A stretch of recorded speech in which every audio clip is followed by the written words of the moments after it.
बेटा? फिर आपने यानी आपने स्पॉन्जेस पढ़ना स्टार्ट कर दिया था,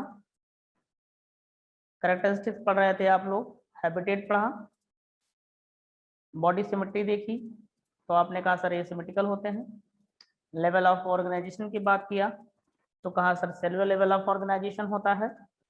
फिर आपने बॉडी फॉर्म की बात की, तो बॉडी फॉर्म की जब बात की तो देखा it is 7th point after canal system. हाँ यस यस बेटा, ठीक है ना, ओके हर्षिता, 7th पॉइंट होगा, आप नोट कर लेना बेटा, जो भी नंबर होगा आप डाल लीजिएगा। फटाफट सारे लोग कनेक्ट हुए बेटा। हाँ, उसके बाद आप लोगों ने बॉडी फॉर्म की बात की तो कहा भाई बॉडी पोरस है, और एक लार्ज पोर होता है, छोटे पोर्स माउथ की तरह वर्क करते हैं, बड़ा पोर जो होता है उसको ऑस्कुलम बोलते हैं, वो एनस की तरह बिहेव करता है। आफ्टर दैट आप लोगों ने फिर बात स्टार्ट कर दी थी बॉडी वॉल की। बॉडी वॉल 2 लेयर की होती है, यानी डिप्लोब्लास्टिक होगा ये, बॉडी वॉल 2 लेयर की होगी, यानी डिप्लोब्लास्टिक होगा, ठीक है। Outer pinacoderm, inner choanoderm, pinacoderm flattened pinacocyte oval porocyte से मिलकर बना होता है, और इनर क्वानोडर्म क्वानोसाइट से मिलकर बना होता है या कॉलर सेल से। इनके बीच में एक non cellular jelly like layer पाई जाती है जिसको आप मेसेनकाइम या फिर मेसोहायल बोलते हैं। इसमें डिफरेंट टाइप ऑफ सेल्स पाई जाती हैं, वो डिफरेंट टाइप ऑफ सेल्स हमने आपको बता रखी हैं। एक नोट में कल पॉइंट लिखाया था कि सर यहाँ पर एक अमीबोसाइट सेल पाई जाती है जिसको ऑर्कियोसाइट भी कहते हैं। वो टोटीपोटेंट सेल होती है, एवरी टाइप ऑफ सेल्स को बना सकती है। जरूरत पड़ने पर अगर स्पंज में कोई सेल डैमेज हो गई तो उस सेल को ये सेल बना देगी, रिकवरी कर देगी, ठीक है। उसके बाद आप लोगों ने पढ़ना शुरू किया था कैनाल सिस्टम। कैनाल सिस्टम में आपने कहा सर 3 टाइप का कैनाल सिस्टम होता है, ठीक है ना। पहला था एस्कॉन टाइप, दूसरा था साइक्लोन टाइप, तीसरा था ल्यूकॉन टाइप। फिर आपने कैनाल सिस्टम के फंक्शन देख लिए थे। कैनाल सिस्टम के जो फंक्शन थे तो आपने कहा सर फूड गैदरिंग, है ना, गैसेस एक्सचेंज, एक्सक्रीशन, और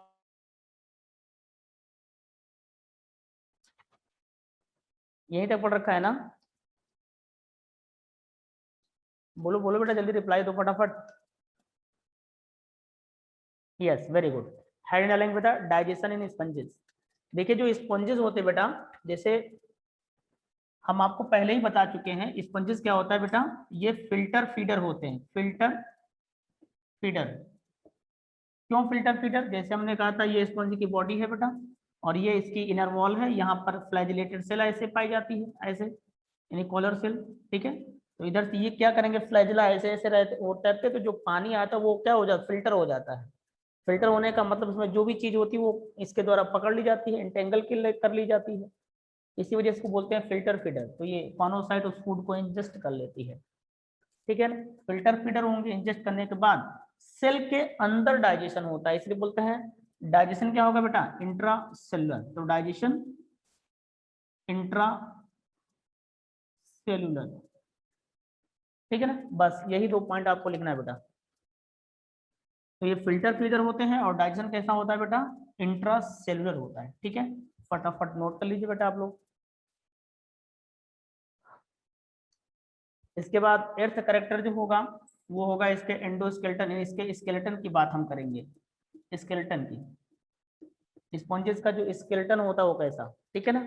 ओके बेटा, तो डाइजेशन हमने बात कर ली, डाइजेशन कैसा होगा, डाइजेशन होता है इंट्रासेलुलर, और डाइजेशन के दौरान ये फिल्टर फीडर, क्योंकि इनके अंदर वाटर कैनाल सिस्टम है, और आप जानते हो कि वहां पर क्वानोसाइट्स होती हैं, उनमें फ्लैजिला होते हैं, वो फ्लैजिला क्या करेंगे, वाटर को फिल्टर करने का काम करेंगे। तो उसमें जो भी चीजें खाने की चीजें होती है वो उसको पकड़ लेता है। अच्छा एक पॉइंट यहाँ पर और ऐड कर लीजिए बेटा, फिर पढ़ते हैं। इनका जो फूड होता है, इनका जो फूड है, फूड इज प्लैंकटन। प्लैंकटन वो होता है जो छोटे छोटे माइक्रोस्कोपिक एनिमल्स होते हैं, और वाटर होता है, सॉरी एनिमल्स और प्लांट जो होते हैं जो कि पानी में नीचे तलहटी वगैरह में पाए जाते हैं, ठीक है। क्या लिखा बेटा, शार्क? अरे शार्क नहीं होता, ठीक है। Food is plankton, that is microscopic.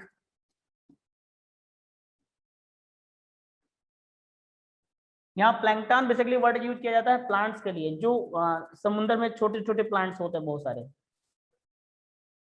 Microscopic plants. And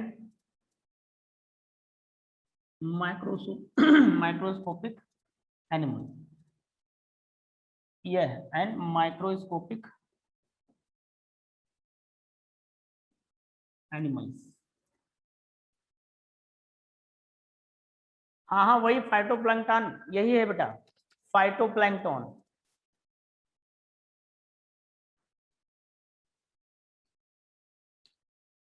phyto अगर आप यूज कर लोगे ना तो सिर्फ प्लांट के लिए हो जाएगा वर्ड। नोट कर लिए बेटा। तो डाइजेशन जो होता है इनका इंट्रासेलर होता है, ये पॉइंट बस बेटे के लिए आपको ज्यादा याद रखना है बेटा, ये वाला और ये वाला, ठीक है।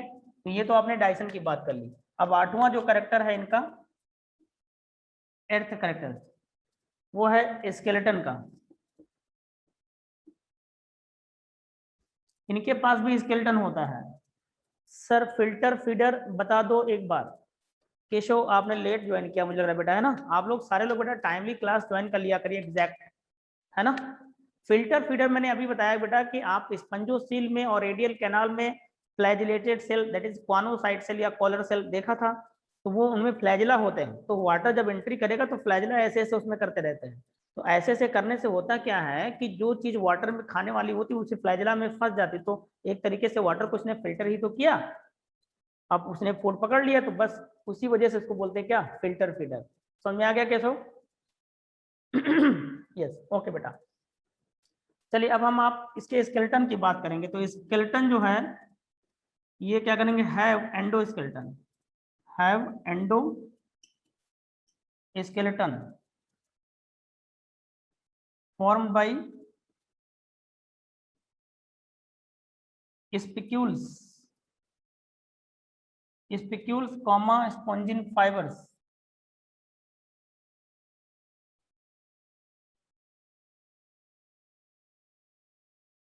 ठीक है बेटा, कॉमा कोलेजन फाइबर्स। कोलेनोसाइट आपने नाम सुना ही था। तो ये सारी चीजें मिल करके इसका एंडोस्केलेटन बनाती है बेटा, ठीक है। Spongin fibre, spicules, collagen fibres, ये सारी, ठीक है। नोट कर लो बेटा। जो स्पिक्यूल्स होते हैं वो कांटे नुमा स्ट्रक्चर होते हैं। आपके इस तरीके से आपके मॉड्यूल में डायग्राम भी बना होगा। तो ये बॉडी वॉल है, तो इस तरह से कांटे नुमा स्ट्रक्चर निकले रहते हैं, देखिए ऐसे ऐसे इस तरीके से, ये स्पिक्यूल्स कहलाते हैं, ठीक है। चलिए ये तो आपने बात कर ली स्केलेटन की, नोट कर लिया बेटा इसको। Yes very good very good. Sir voice कम है, वॉइस कम है, कली जैसी तो आ रही होगी बेटा, जैसे कल आ रही होगी। नो ओके ठीक है वेरी गुड। चलिए अब हम बात करेंगे बेटा इसके रिप्रोडक्शन की, ठीक है। चलो इसके बाद हेडिंग आ जाती है फटाफट, रिप्रोडक्शन।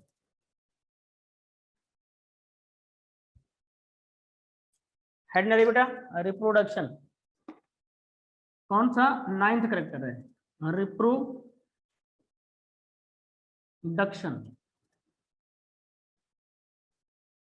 देखिए बेटा ये जो स्पॉन्जेस होते हैं ये मोनोइसियस होते हैं। मोनोइसियस का मतलब मेल पार्ट और फीमेल पार्ट एक ही बॉडी पे मौजूद होता है, यानी बाइसेक्सुअल भी कह सकते हो। और मोनोइसियस को हर्माफ्रोडाइट भी कहते हैं। हर्माफ्रोडाइट का मतलब भी यही होता है कि एक ही बॉडी पर मेल और फीमेल दोनों पार्ट मौजूद हों। तो सबसे पहला पॉइंट, स्पॉन्जेस आर मोनोइसियस या फिर हर्माफ्रोडाइट। आप ऑब्लिकली इसको क्या नाम दे सकते हो, बाइसेक्सुअल, ठीक है ना बेटा। नोट कर लीजिए फटाफट।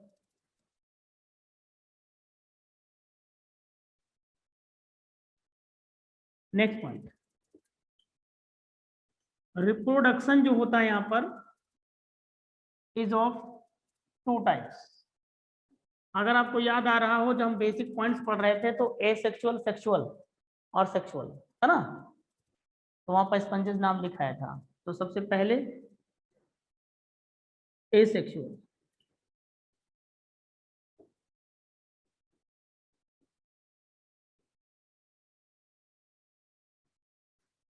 देखिए जब हम वहां पर बेसिक पॉइंट बता रहे थे बेटा, तो रिप्रोडक्शन के बारे में हमने आपको बताया था कि रिप्रोडक्शन एक लिविंग बीइंग की ऐसी फिनोमेना होती है जिस लिविंग बीइंग जिस फिनोमेना के दौरान या जिस प्रोसेस के दौरान अपने ही जैसा नया इंडिविजुअल बना दे, आप उसी को बोलते हो रिप्रोडक्शन।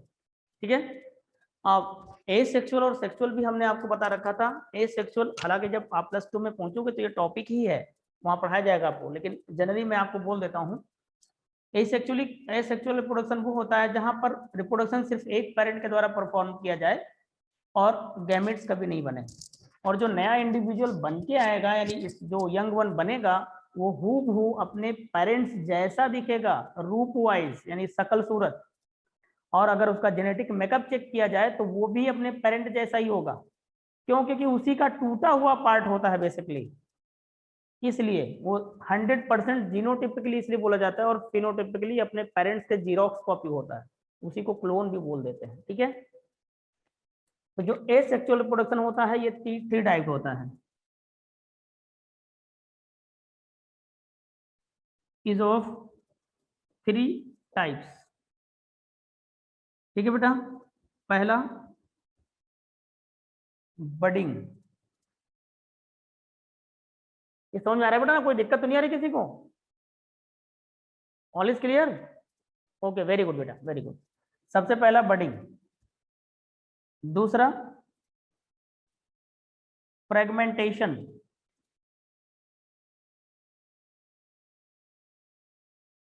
और जो तीसरा है जेम्यूल फॉर्मेशन। किसी बच्चे ने कल पूछा भी था, सर जेम्यूल क्या होता है? मैंने कहा था बेटा, बता तो मैंने दिया ही था, मैंने कहा था वेट करो कल आपका हो जाएगा ये टॉपिक, जेम्यूल फॉर्मेशन। इसमें सिर्फ हम इस वाले को पढ़ाएंगे, यहाँ तो थोड़ा दिखाएंगे। तो एसेक्सुअल रिप्रोडक्शन ये बडिंग के द्वारा कर सकता है। तो जैसे देखो बेटा, आप साइकॉन देखते हो, ये साइकॉन की बॉडी है मान लीजिए, ये देखिए साइड से इसकी बड निकली हुई होती है। तो ये जो बड होता है ना, ये बड, अब ये बड क्या करता है, इसी जगह से ऐसे ब्रेक हो जाएगी, और ये ब्रेक होके हट जाएगी यहाँ से। तो जब ये यहाँ से हट जाएगी तो नया साइकॉन ऐसे बना के रेडी कर देगी ये ऐसे। फिर इस साइकॉन के बेस से ऐसे बड निकल सकती है, और ये बड टूट करके, तो बताइए एक सिंगल पेरेंट बॉडी ने ही तो सिर्फ इसका टूट ही एक पार्ट ही तो ब्रेक हो गया बेटा, और ये ब्रेक किया हुआ पार्ट ही नया इंडिविजुअल बना दिया। तो सिर्फ एक ही पेरेंट के द्वारा इन्वॉल्वमेंट से तो ऐसा हो रहा है, इसीलिए तो एसेक्सुअल रिप्रोडक्शन है। तो बडिंग में ये होता है। क्लियर बेटा? तो bud arises from the base of the sponges and detach itself and to form the new individual. Okay, ठीक है बेटा, खुशी समझ में आ गया? चलो अब देखिए फ्रेगमेंटेशन में क्या होता है बेटा। ओके, वेरी गुड बेटा। आप अगर बडिंग में बनाना चाहते हो तो ऐसे ही बना सकते हो जो मैंने डायग्राम बनाया था, बाकी इसमें कुछ लिखाना नहीं बेटा, मुझे कुछ भी नहीं लिखाना है। ठीक है सेजल, वेरी गुड। फिर आता है फ्रेगमेंटेशन। जैसे सपोज करो, मान लो ये कोई स्पंज ऑलरेडी पड़ा हुआ, ये देखिए आप देखे होंगे आपके बाथ स्पंज, इस तरीके का डायग्राम भी आपके इसमें बना हुआ है। होता क्या है कि फ्रेगमेंटेशन में क्या होता है कि मान लीजिए ये यहाँ से ऐसे ब्रेक हुआ, ये देखिए तो इतना पार्ट हट गया ना, तो जब इतना पार्ट हटेगा तो ये ऐसे ऐसे टूटा हुआ नजर आएगा ऐसे ऐसे, और ये इतना पार्ट ऐसे टूट गया। अब ये जितना पार्ट कम हुआ तो ये रिकवर कर लेगा उतना ही पार्ट, ये देखिए ये बन गया, और ये जो है इतने पार्ट को रिकवर कर लेगा, ये देखिए ऐसे ऐसे। तो एक नया इंडिविजुअल एक हूबहू बन गया, नहीं बन गया बेटा? सर बर्ड निकालने के बाद पेरेंट सेल की डेथ होती है क्या? नहीं होती बेटा, ठीक है ना? क्योंकि हाँ सर यू स्पंजिया, हाँ क्या कहना चाहता बेटा दीपांशु? हाँ बहुत सारे भी एग्जांपल्स दिखाऊंगा मैं, डोंट वरी। सेल्स होती क्या बेटा, जो सेल्स ओल्ड होती जाती वो डेड होकर के हटती रहती, नई सेल्स वहां पे बनती रहती, क्योंकि सेलुलर ऑर्गेनाइजेशन है। सर बाथ स्पंज का अदर नेम, हाँ हाँ यस यस, अभी लिखाऊंगा मैं आपको, डोंट वरी। ये आ गया बेटा, फ्रेगमेंटेशन समझ में आ गया?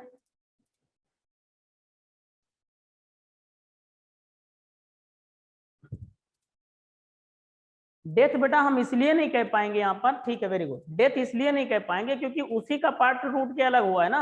भले ही रिमेनिंग पिछली पुरानी सेल्स कुछ डैमेज हो जाएंगी, उसमें से नई सेल बन जाएंगी, तो नई सेल्स ही तो बॉड बना रही हैं। ठीक है, तो डेथ कहीं नहीं पाएंगे यहाँ पे।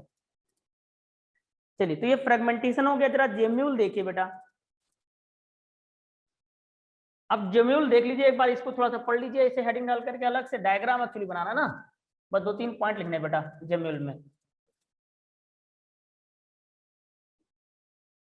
सबसे पहला पॉइंट ये है बेटा कि जैसे अनफेवरेबल कंडीशन आने वाला होता है, आप बताओ जरा ये रहते कहाँ बेटा, वाटर में। और आपको पता है कि जब गर्मियों का सीजन आता है तो वाटर सूखने लग जाता है, तालाब नदी का। और वैसे समंदर का पानी तो नहीं सूखता, ज्यादातर ये फ्रेश वाटर एनिमल के द्वारा सूख किया जाता है जेम्यूल फॉर्मेशन। तो मोस्टली तो मैरीन वाटर में होते हैं, फ्रेश वाटर में कुछ ही होते हैं, जैसे स्पॉन्जिला एक टाइप का मैंने आपको बताया था। तो ये जो जेम्यूल फॉर्मेशन है जनरली जो शो किया जाता है वो फ्रेश वाटर स्पंजेस के द्वारा शो किया जाता है। तो होता क्या है, जब अनफेवरेबल कंडीशन आने लग जाएगा, जैसे ड्रॉट, सूखा पड़ने वाला होगा, तो मान लीजिए जिस तालाब में है तो इनको लगेगा जैसे ही पानी सूखने लग गया तो ये चिंतित हो जाते हैं। ये चिंतित हो जाएंगे इसलिए कि भाई अब पानी सूख जाएगा तो हम लोगों की तो डेथ हो जाएगी। तो कुछ ऐसी व्यवस्था करते हैं ताकि हमारे ना रहने पर हमारा अस्तित्व तो बना रहे। यही तो कपल भी सोचता है, तभी तो कपल कहते हैं कि भाई 1-2 बच्चे हमारे होने चाहिए। क्यों? क्योंकि जब हम इस दुनिया में न रहें तो हमारा वंश चलता रहे, आगे हमारी पीढ़ी चलती रहे। ये स्पंज भी ऐसे ही सोचता है कि भाई कल को हम ना रहें तो कम से कम हमारा वंश चलता रहे। तो जब अनफेवरेबल कंडीशन आती तो ये प्लानिंग करते हैं सारे। प्लानिंग क्या करते हैं, आप पढ़ ही चुके हो सर, मीजोहयल में आर्कियोसाइट सेल पाई जाती है। बहुत सारी सेल होती हैं आर्कियोसाइट, वो सारी सेल क्या करेंगी, यानी सारे स्पंज जो होते हैं वो इकट्ठा होने से लग जाते हैं, ठीक है ना। तो उनकी जो भी आर्कियोसाइट होती हैं, आर्कियोसाइट सेल्स, वो ग्रुप्ड हो जाती है इस तरीके से। ये आर्कियोसाइट सेल ऐसे ग्रुपिंग कर लेंगी सब कि भाई चलो सारे लोग इकट्ठा हो जाते हैं, ठीक है ऐसे। और सारे लोग इकट्ठा हो जाते हैं, ग्रुपिंग हो जाएगी इनकी। और ये क्या करते हैं, अपने तरफ चारों तरफ एक मेम्ब्रेन सी बना देते हैं ऐसे, ऐसे इस तरीके से, ठीक है बेटा। ये मेम्ब्रेन बना दे, डबल वॉल्ड मेम्ब्रेन होती है ये, ऐसे इस तरीके से। अब डबल वॉल्ड मेम्ब्रेन ये बना लेते, तो ये मेम्ब्रेन ऐसी होती है, रेसिस्टेंट होती है हर चीज के लिए, सूखे के लिए, कोई जानवर खा ले या केमिकल खा ले उस पर रेसिस्टेंट होती है उसके लिए। और यही इसमें कांटेनुमा स्ट्रक्चर भी पाए जाते हैं ऐसे, जैसे आपने अभी कहा नहीं था बेटा स्पिक्यूल्स, तो इस तरीके से, ताकि कोई जानवर इसको खा ना जाए इस जेम्यूल को, ऐसे। तो ये कांटेनुमा स्ट्रक्चर क्या करेंगे, इसको प्रोटेक्ट करने का काम करेंगे ऐसे। तो ये क्या है बेटा, स्पिक्यूल्स। ये जो स्ट्रक्चर बन के आता है इसी को जेम्यूल बोलते हैं। सर ये एक्सोस्केलेटन है, हाँ यस, ये एक्सोस्केलेटन बनाएगा यहाँ पर, बाहर निकलता है ना, अंदर भी ऐसा है एंडोस्केलेटन बनाएगा, बाहर भी निकला हुआ एक्सोस्केलेटन भी बना देगा। अब ये जो जेम्यूल होता है, this yes this is the gemmule. आप इसको ऐसे ना लिखिए, हाँ ये लिख सकते हैं ग्रुप ऑफ आर्कियोसाइट। अब और ये जो ओपनिंग होती है ना, ये ओपनिंग बेटा, ये एक ओपनिंग होती है, ये क्लोज रहती है वैसे, अब काफी ज्यादा सिकुड़ी सी हुई होती है। इस ओपनिंग को बोलते हैं माइक्रोपाइल। इस कंडीशन में आ जाती है। तो ये है आउटर मेम्ब्रेन,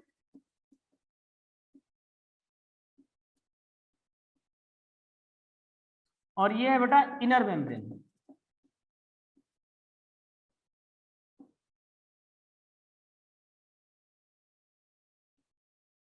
इस रूप में ये आ जाता है।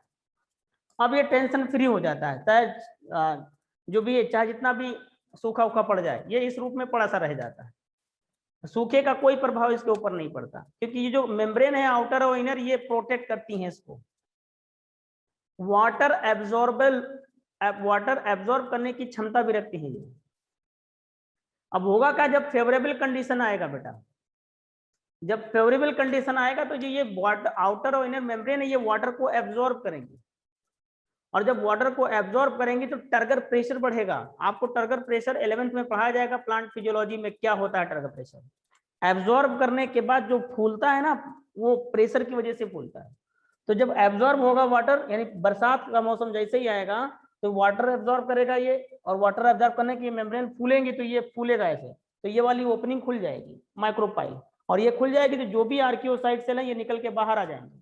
और आप पहले ही पढ़ चुके हो कि सर आर्कियोसाइट सेल तो 20% सेल होती है, और वो नई अमीबा जितनी भी सेल निकलेंगी बाहर हर अमीबा को बनाती, सॉरी उसको स्पंज को बनाना शुरू कर देंगी।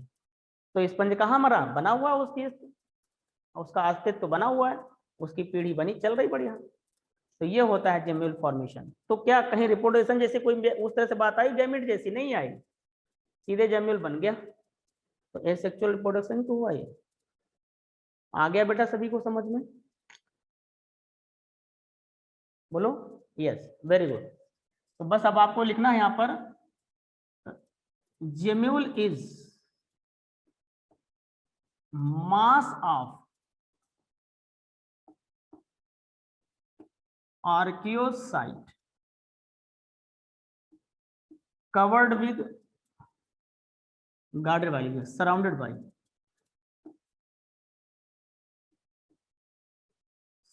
surrounded by, ये डायग्राम बना लो बेटा, बना लिया आपने? यस, तो surrounded by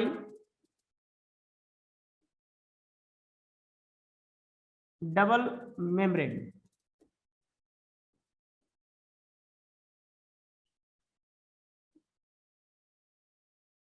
formation occurs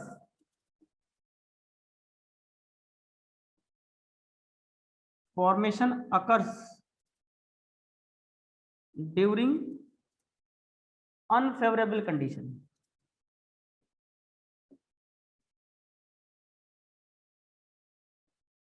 during unfavourable condition, और ब्रैकेट में लीजिए drought,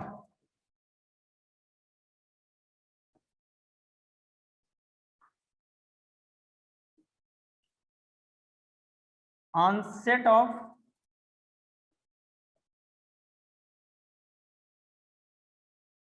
favorable condition,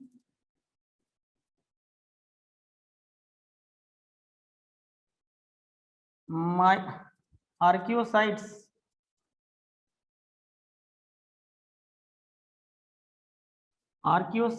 comes out from micropyle,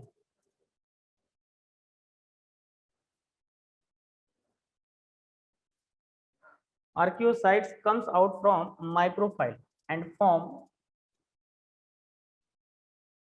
sponge body। ठीक है, नोट कर लो बेटा। तो किसी दूसरे पेरेंट का इन्वॉल्वमेंट नहीं हुआ, गैमेट नहीं बना, इसलिए एसेक्सुअल रिप्रोडक्शन है। नोट कर लीजिए बेटा फटाफट। तो ये आपने देखा asexual reproduction.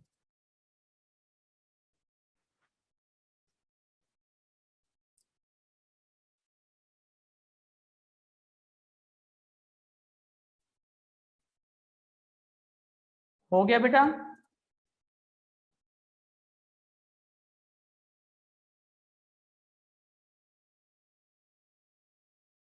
Very good, very good, बहुत अच्छा।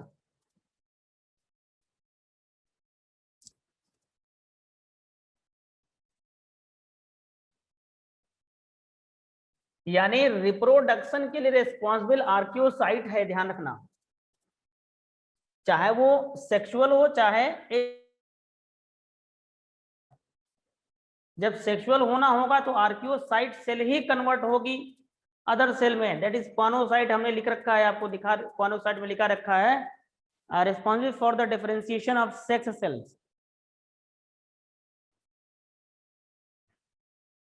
या form, sir what is last point? Okay, छूट गया क्या बेटा दिव्यांशी?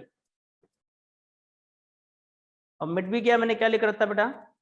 मैंने लिखा रखा होगा कि onset of favorable condition, archaeocytes comes out from the micropyle and form new sponge body। आज आपका पूरी फेरा फिनिश हो जाएगा, ठीक है? जो सेक्सुअल रिप्रोडक्शन होता है occurs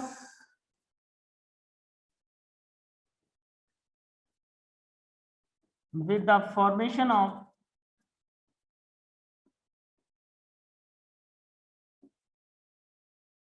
गैमेट्स। गैमेट्स जो बेटा है वो आर्कियोसाइट सेल है जो उसके द्वारा बनाया जाएगा। आर्कियोसाइट सेल डिफरेंशिएट होगी, कॉनोसाइट बनाएगी, कॉनोसाइट फिर बाद में गैमेट बना देगा। तो जैसे ऑप्शन में दिया हो कि बताइए गैमेट्स आर फॉर्म्ड बाय कॉनोसाइट और आर्कियोसाइट दोनों दिए होंगे, तो अगर बोथ दिया है तो बोथ कर लीजिए, अगर बोथ नहीं दिया है तो प्रेफरेंस अगर देनी होगी तो आर्कियोसाइट को देना बेटा। अगर आर्कियोसाइट नहीं दिया होगा तब आप कॉनोसाइट को कर लेंगे। ठीक है, next point, gametes are formed by archaeocyte से।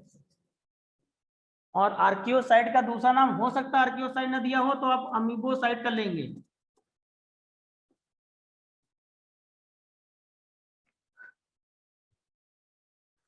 तो आर्कियोसाइट, अमीबोसाइट, क्वानोसाइट तीनों में से कोई एक नाम दिया होगा तो आप कर लेंगे टिक।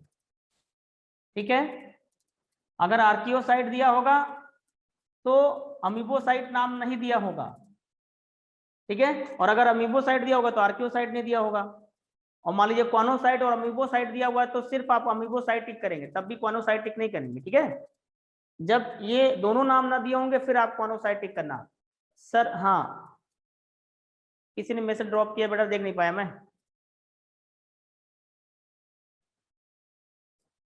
जर्म सेल्स, यस यस, ये आर्कियोसाइट सेल ही जर्म सेल बनाएगी बेटा। ठीक है अभिषेक,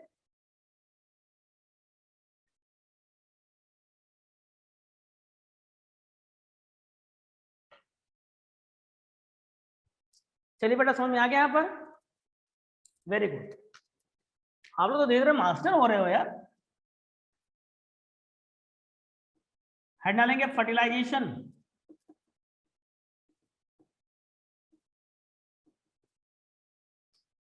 यहाँ पर बेटा जो फर्टिलाइजेशन होता है वो क्रॉस फर्टिलाइजेशन होता है,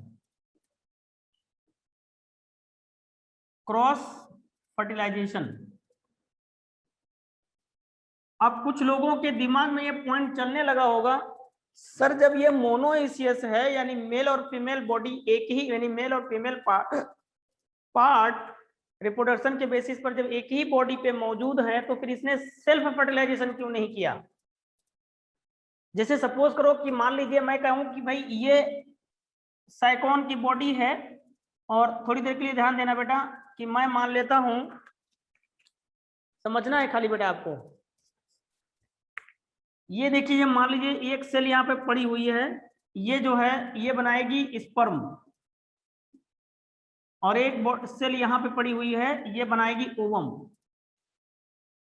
तो जब वाटर इनके अंदर एंटर करेगा तो ये गैमेट्स ट्रांसफर करेंगे, तो ये दोनों गैमेट इसके द्वारा ओवम, इसके द्वारा स्पर्म जो रिलीज किया, दोनों फर्टिलाइज क्यों नहीं कर सकते, यानी सेम बॉडी में क्यों नहीं हो सकता, सेल्फ फर्टिलाइजेशन क्यों नहीं हो सकता।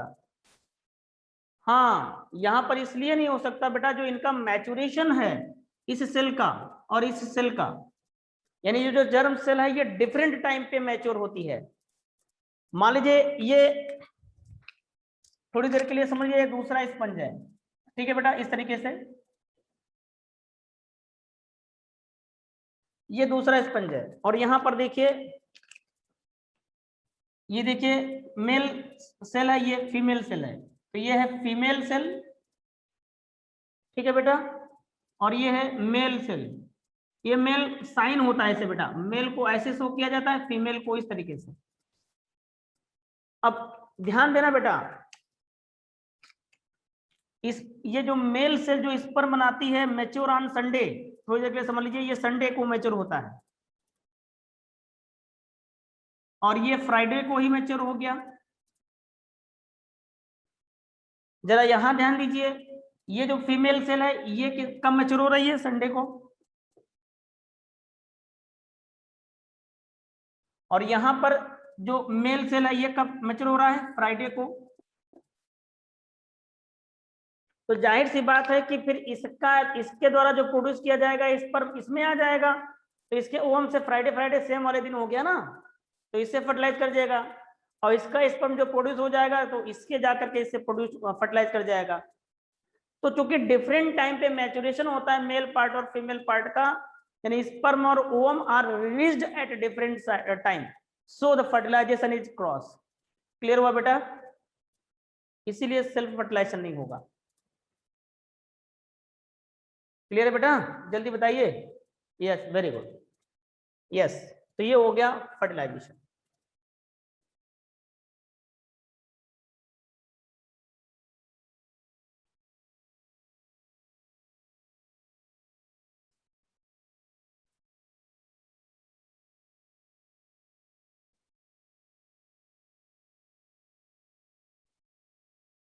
चलिए, अब फर्टिलाइजेशन के बाद आता है, फर्टिलाइजेशन हो जाएगा तो जायगोट बनेगा, डेवलपमेंट होगा। तो फिर डेवलपमेंट, नेक्स्ट हेडिंग डालेंगे बेटा आप, डेवलपमेंट। जो डेवलपमेंट होगा बेटा वो कैसा होगा? Indirect, that is development occurs. Indirect का मतलब होता है that is development occurs via larval stages, via larval stages. यानी डेवलपमेंट अगर हो तो उस दौरान लार्वा बने, तो जब डेवलपमेंट दौरान लार्वा बनता है तो ऐसा डेवलपमेंट इनडायरेक्ट कहलाता है। और लार्वा का नाम क्या होगा? लार्वा इज एम्फीब्लास्टुला,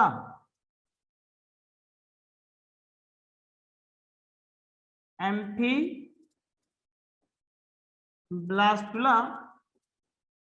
पैरेनकाइम्यूला लार्वा बनता है यहां पर।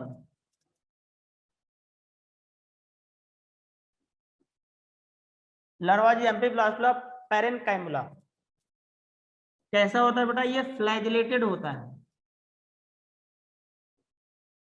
ताकि तैर सके। ठीक है, नोट कर लीजिए बेटा। तो ये आप पोरीफेरा की जितनी भी जनरल कैरेक्टरिस्टिक्स थी आपने देख लिया बेटा। ठीक है, नोट करो बेटा जल्दी। हो गया, वेरी गुड। सर ये नेम थोड़ा बड़ा लिख दीजिए। कौन सा वाला नेम बेटा? ये वाला? मैंने कहा बेटा डेवलपमेंट जब होगा नहीं, फर्टिलाइजेशन हो जाएगा तो जायगोट बना। Sir please explain development again. Okay, बता दे रहा हूं बेटा, ठीक है, डोंट वरी। बेटा जब फर्टिलाइजेशन हो जाएगा ना, तो फर्टिलाइजेशन के बाद क्या होगा? जायगोट बनेगा। एक मैं अभी शॉर्टकट में इस चीज को बता दे रहा हूं। फर्टिलाइजेशन के बाद क्या बनेगा? जायगोट। और जायगोट अब ग्रो करेगा तो स्पंज बनाएगा। लेकिन स्पंज बनने के पहले लार्वल स्टेजेस आती हैं।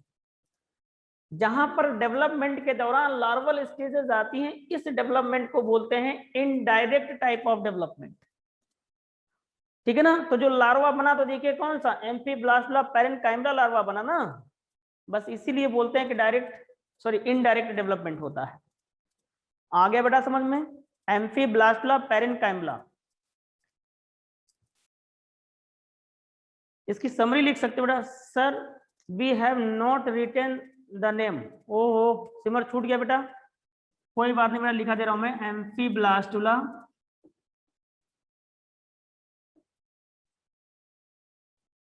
पैरेनकाइम्यूला।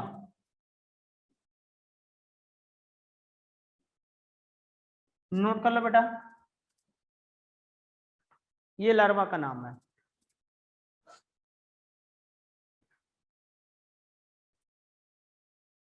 नोट कर लिया बेटा आपने सिमर? Yes, very good.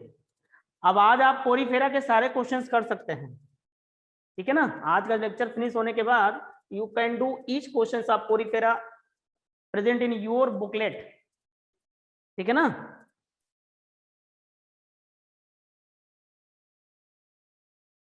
चलो देखना बेटा, इसकी समरी देख लीजिए। स्पर्म और ओवम ये दोनों क्या करेंगे, फर्टिलाइज करेंगे, तो क्या बनेगा, जायगोट। स्पर्म और ओवम ये क्या करेंगे, फर्टिलाइज, तो क्या बनेगा बेटा, जायगोट बनेगा। और जायगोट फिर क्या बनेगा, लार्वा, एम्फीब्लास्टुला, एम्फीब्लास्टुला, पैरेनकाइमुला, और फिर ये बाद में क्या बना देगा बेटा, एडल्ट स्पंज। ठीक है ना। यहां से यहां तक का जो है ये इनडायरेक्ट डेवलपमेंट कहलाता है, इनडायरेक्ट।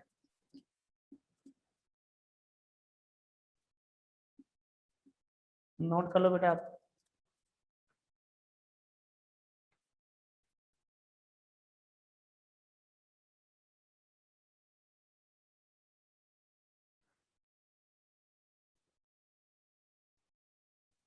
आप थोड़ा सा और आगे जोड़ सकते हो बेटा यहाँ पर,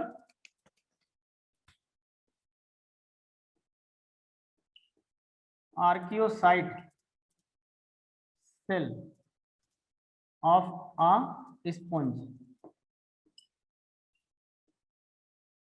ये क्या बनाएगी, ओवम, और क्या बनाएगी, स्पर्म। ये थोड़ा जोड़ लीजिए। तो यहाँ पर दिख भी रहा है कि ये सेम बॉडी है, सिंगल बॉडी, मोनोइसियस है। ये क्या होगी, ईसियस।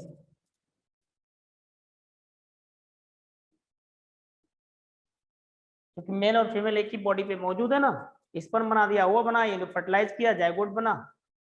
ठीक है ना। जायगोट के बाद लार्वा बनेगा, एम्फीब्लास्टुला, पैरेनकाइमुला, फिर वही लार्वा बाद में एडल्ट स्पंज में कन्वर्ट हो जाएगा। तो क्योंकि लार्वल स्टेज आ गई इसलिए ये जो डेवलपमेंट कहलाता है इनडायरेक्ट। बना लो बेटा, ये समरी है आपकी, जो आपने भी पढ़ा, तो लिख सकते हो समरी।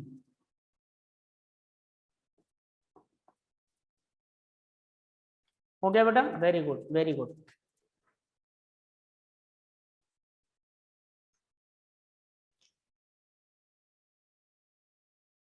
बना लिया आपने, सभी का हो गया बेटा, बना लो, कोई नहीं रिदम।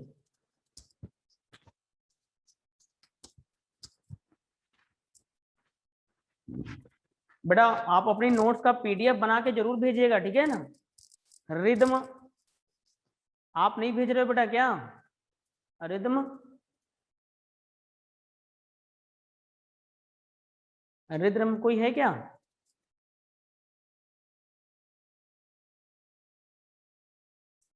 हो गया सारे लोगों को बेटा, ओके रिदम, मतलब पीडीएफ में बना के नोट्स भेजना है ना, ठीक है, सारे लोग भेजना, सारे लोग, ठीक है। और अपनी अब पूरी फेरा को पढ़ करके एनसीईआरटी से उससे क्वेश्चन आप लोग फ्रेम करिएगा, ठीक है बेटा। देखिए सारे लोग बेटा मेहनत करो, एवरीथिंग इज पॉसिबल। मैंने आपको पहले लेक्चर में बताया था कि बहुत सारी चीजें, मतलब लगभग सारी चीजें हमारी सोच पे ही डिपेंड करती हैं।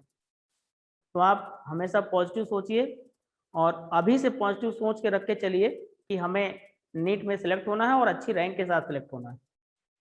तो वो जब आप बार बार सोचोगे तो उसके लिए अपना वर्क भी करोगे। अब वर्क करने के लिए बेटा हम आपको गाइड करते चलेंगे कि कैसे कैसे आपको वर्क करना है, आप उसी हिसाब से वर्क करते चलिए और सिलेक्शन आसानी से हो जाएगा बेटा।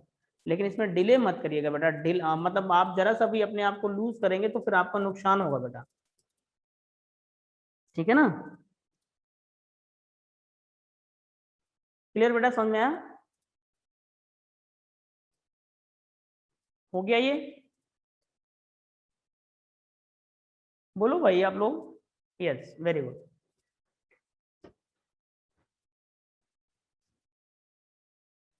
ठीक है ना, स्केलेटन के बेसिस पे क्लासिफाई किया गया बेटा, ठीक है। तो class first, class second, class third, तीन क्लास में बेटा इसको क्लासिफाई किया। तो पहला क्लास जो है जी बेटा कोई बताएगा?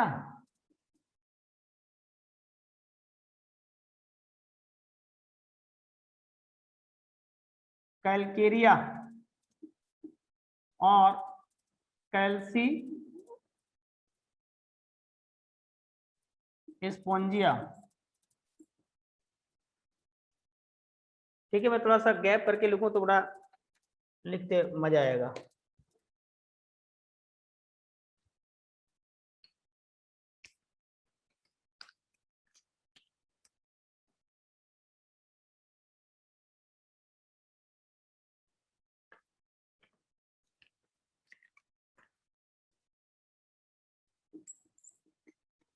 क्लास फर्स्ट, क्या नाम बेटा? कैल्सी स्पोंजिया।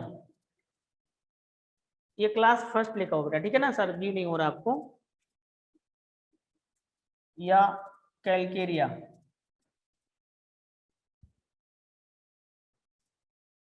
स्क्रीन पूरी नहीं आ रही? हाँ मुझे मालूम है बेटा पूरी नहीं आ रही। ये क्लास तो आप इतना तो पढ़ ही ले रहे हो बेटा, ये क्लास लिखा हुआ है आगे।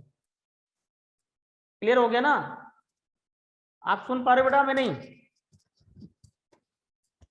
हाँ ये क्लास लिखा हुआ बेटा, क्लास फर्स्ट। क्लास आपको दिख नहीं रहा मुझे मालूम है, थोड़ा बढ़ा के लिखा ना मैंने, बट समझ तो रही हुआ आप इतना। क्लास फर्स्ट कैल्सी स्पंजिया या कैलकेरिया बोलते हैं। क्लास सेकंड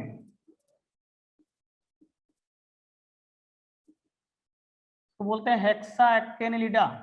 हेक्सा एक्टिने टेनेलिडा, या बोलते हैं हाइलोस्पोंजिया।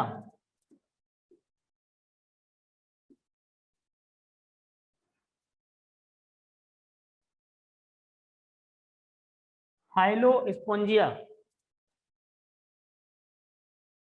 क्लास थर्ड जो है बेटा आपकी,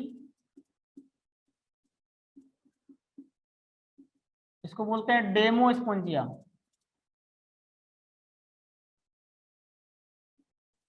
डेमोस्पोंजिया, ठीक है? आप पहले सारा कुछ नोट कर लीजिएगा, फिर मैं एक्सप्लेन कर दूंगा आपको, ठीक है?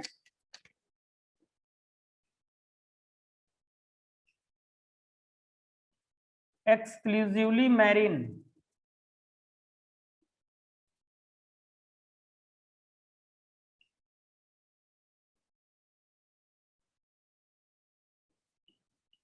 Present in shallow water.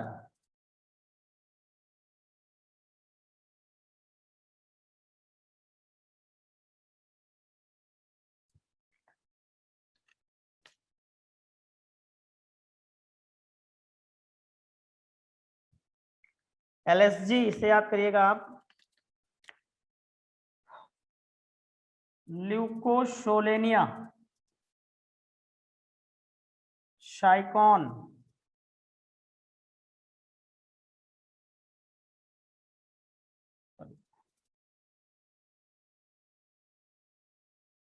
साइकॉन को स्काइफा बोलते हैं बेटा।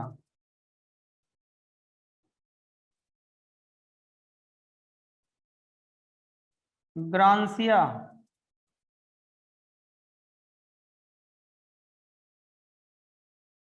Old man, old man's beer बोलते हैं इसको, ओल्ड मैंस बियर्ड, बुढ़ाऊ की दाढ़ी। ये दिख रहा है ना बेटा, old men's beard.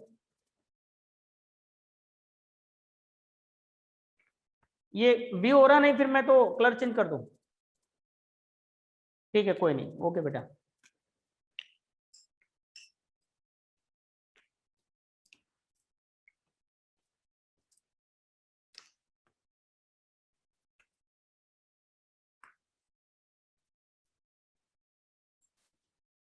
Exclusively marine,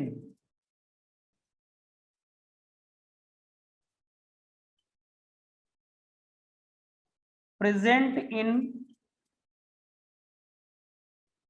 deep sea.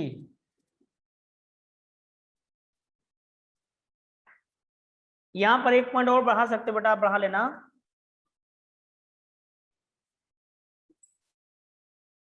Spicules are of CaCO3 calcareous बोलते हैं, कैलकेरियस।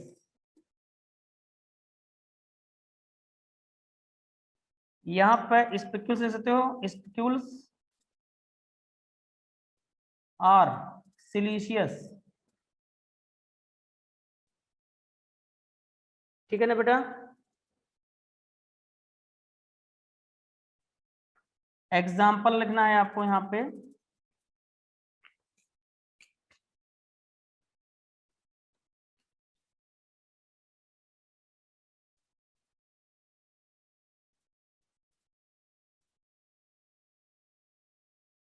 यूप्लेक्टेला को ग्लास स्पंज भी बोलते हो आप। इसका दूसरा नाम होता है वीनस फ्लावर ऑफ बास्केट। पहला एग्जाम्पल, दूसरा लिख लीजिए, हायोलोनिमा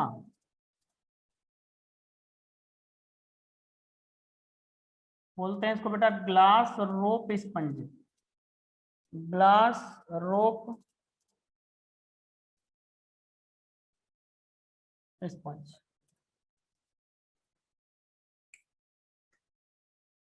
यहां आ जाते बेटा,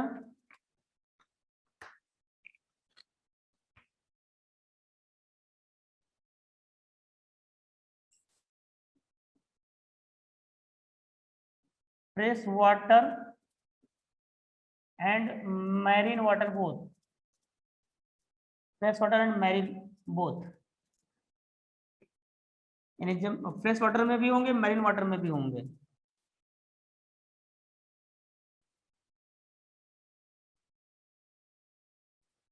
have spongin fibres,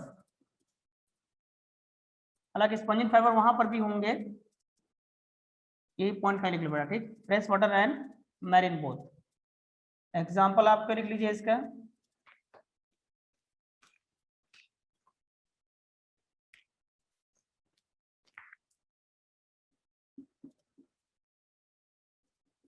Spongilla fresh water sponge,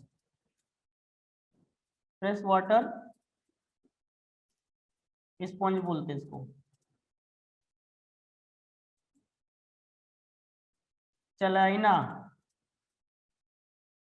इसको बोलते हैं dead man's finger, dead man's finger, जैसे मरे हुए आदमी की फिंगर बेटा इसे हट जाती है, उसी तरीके से इसका शेप होता है, इसलिए बोलते हैं डेड मैन्स फिंगर।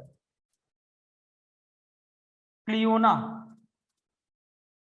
इसको बोलते हैं बेटा बोरिंग स्पंज, बोरिंग स्पंज इसलिए कहते हैं क्योंकि इसका जो लार्वा होता है वो बोर कर जाता है स्नेल में, और फिर वो बाद में निकल आता है वहां से, ठीक है ना, इसलिए इसको बोलते हैं बोरिंग स्पंज, क्लायोना। नोट कर लीजिए बेटा, ठीक है, फिर मैं एक्सप्लेन कर देता हूँ आपको, जल्दी नोट करिए फटाफट बेटा, बस 1 सेकंड वेट करो, मैं आ गया बेटा, ठीक है, आप फटाफट नोट कर लो।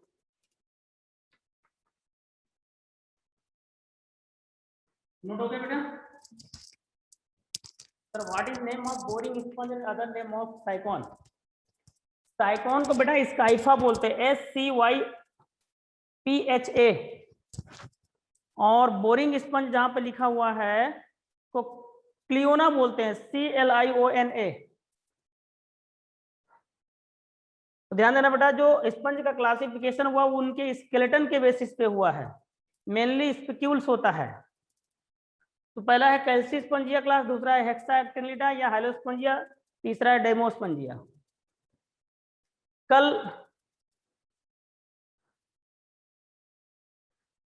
कल है डेमो, कल है डेमो, ठीक है ना। तो कल फॉर कैलकेरिया, है फॉर एक्सेटेनिडा और डेमो फॉर डेमोस्पंजिया।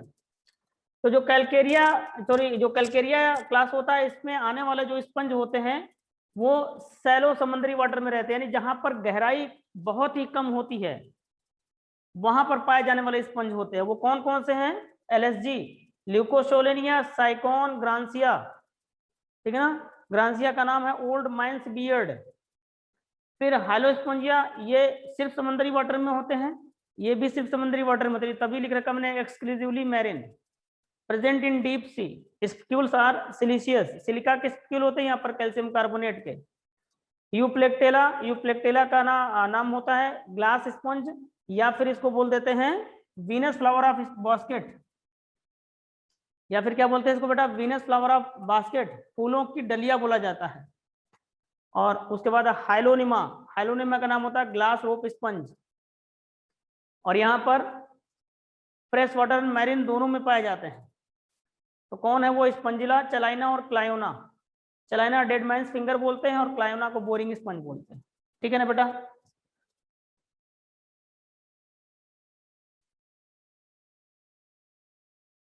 आप इसको कैसे याद कर सकते हैं?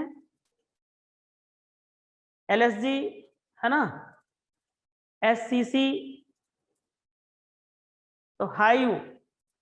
हाँ, किसी ने पूछा कुछ बेटा? इसके अलावा आपको कुछ जितना मैंने यहाँ पढ़ा दिया पूरी पैरामल sir, what is the other name of Spongilla? Spongilla को सिर्फ फ्रेश वाटर स्पंज ही बोला जाता है, उसका कोई अदर दूसरा नाम नहीं बेटा। ठीक है विशेष? होता तो मैं जरूर आपको बताता, उसका अदर नाम फ्रेश वाटर स्पंज के रूप में ही जानते हैं उसको। जो मैंने यहाँ पर आपको पढ़ा दिया है पोरीफेरा में, इसके अलावा कहीं से कुछ भी एक भी पॉइंट पढ़ने की जरूरत नहीं है। इसी पढ़ाए हुए पॉइंट के द्वारा जितने क्वेश्चन, वैसे अब आपके मॉड्यूल के सारे क्वेश्चन निकल जाएंगे। ठीक है, अब आप करके देख सकते हो। एक पॉइंट नोट में खाली लिख लीजिए बेटा, note Euplectella used as wedding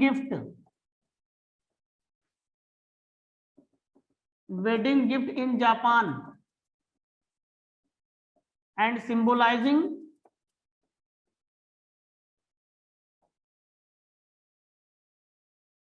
do us part and symbolizing do us part till death। Marriage के दौरान कपल्स बोलते हैं ना, फूलों की डलिया जैसा दिखता है, तो इसका मतलब होता है कि जैसे ये सारे फूल जैसे स्ट्रक्चर्स में एक दूसरे से जुड़े हुए हैं, आप दोनों कपल पूरी जिंदगी एक दूसरे से ऐसे ही जुड़े रहिएगा, इसका ये मतलब है। ठीक है बेटा?